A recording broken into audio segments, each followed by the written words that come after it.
ወንድሞቼ አንዳንዴ የውስጥ መቆሸሽ ምንን ያሳያል? ምላሳችን የሚተፋውን ያሳያል። ቅርብ ቀን በጣም ዘግናኝ የሆነ ሙስሊም ይሄን ያደርጋል ወይ የሚያስብል ማለት አላህን ፈሪ ትክክለኛ ቤተሰብ ያሳደገው ሰው ይሄን ያደርጋል ወይ የሚያስብል የልብ መቆሸሽን የሚያሳይ ኢትዮጵያውያን ችግር አጋጥሟቸው በየት በኩል አድርገው ነው አረብ ሀገር መግባት የሚፈልጉት? በየመን በኩል አይደል? የመን ላይ በዘር ተከፋፍለው ኬላ እናሳልፋለን የሚሉ ጎረምሶች አሉ። ሰው ወንጀል እኮ ይሰራል። ሰው መግደል ድሮም ነበር። የገደለ ሰው ግን እንደ ጀብድ ካሜራ ከፍቶ ላርደው ነው። በሁለት ደቂቃ ውስጥ እኮ ነው እኛ ሰጥ የምናደርገው። ለእናቴ አንድ ነኝ እያለኝ አላያችሁ? በእኛ በኩል የመጣ እኮ 2 ደቂቃ አይፈጅብንም፣ ሰጥ ነው የምናደርገው። ወላሂ ይላል። ኢና ሊላሂ ወኢና ኢለይሂ ራጂዑን። የሚያጅበው አሁን የዘር ነው እንዳትለው። ከዚህ በፊት ምን ብያቸዋል?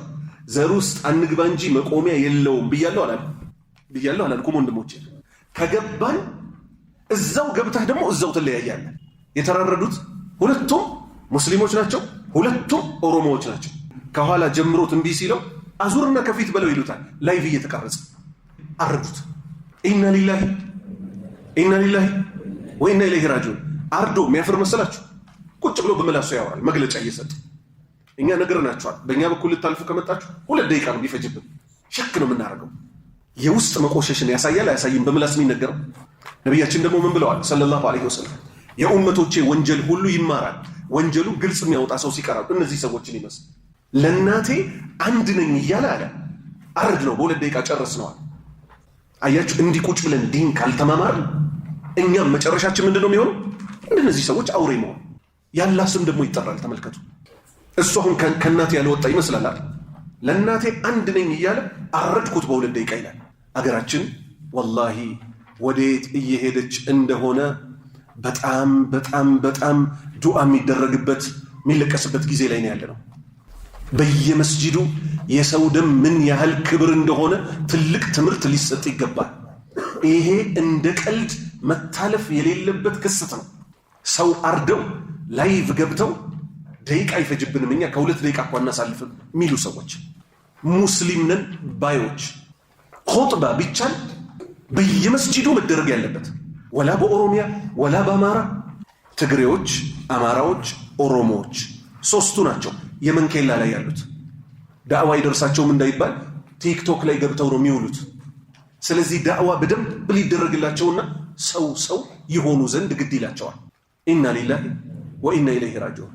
ምንም አይመስላቸውም ደግሞ የነቢይላህ ሉጥ ህዝቦች የጠፉበትን ስራ ላይቭ ከፍተው ደግሞ ያሰሯቸውን ወንዶች ከኋላ ካልደፈርን ይላሉ። ማረድ ብቻ አይደለም፣ ወንድ ልጅ ሲደፍሩ ኢትዮጵያውያን ሆነው ሙስሊም ነን እያለ። ስለዚህ ምን ያስይዛል? ኦሮምኛ የምትችሉ ሰዎች በኦሮምኛ፣ ትግርኛ የምትችሉ ሰዎች በትግርኛ፣ አማርኛ የሚችል ሰው በአማርኛ ዳዕዋ ሊደረግ ይገባዋል። አይሰሙም አይባልም። ምክንያቱም ዲኑ የመጣው ለው አንዘልና ሃዘል ቁርአን አላ ጀበሊን ለረአይተሁ ኻሺዐን ሙተሰዲዐ። ቁርአንን በተራራ ላይ ብናወርደው ኖሮ አለ ወላሂ እነዚህ መሀይሞች በስነ ስርዓት ቁርአን ሐዲስ ቢነገራቸው ልባቸው ከድንጋይ በላይ የደረቀው አላህን ወደ መፍራት ይመለሳል። ልጆቻችንንም ስናሳድግ የሰው ደም ምን ያህል አደገኛ እንደሆነ ነግረን ልናሳድግ ይገባል። ወረቢ ገብቼ ሳየው ልጁን እንደው 30ም አልሞላው። ይሄን ያሳየው ምንድነው?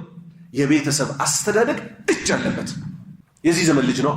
አባቱ ሞቶበት ነው እንዳትል፣ ወጣት ነው ገና። እሱ በምን አይነት መልክ ቢኮተኩቱት ነው ሙስሊም ወንድሙን አጋድሞ እያረደ 2 ደቂቃ እኮ አልፈጀብኝም የሚል።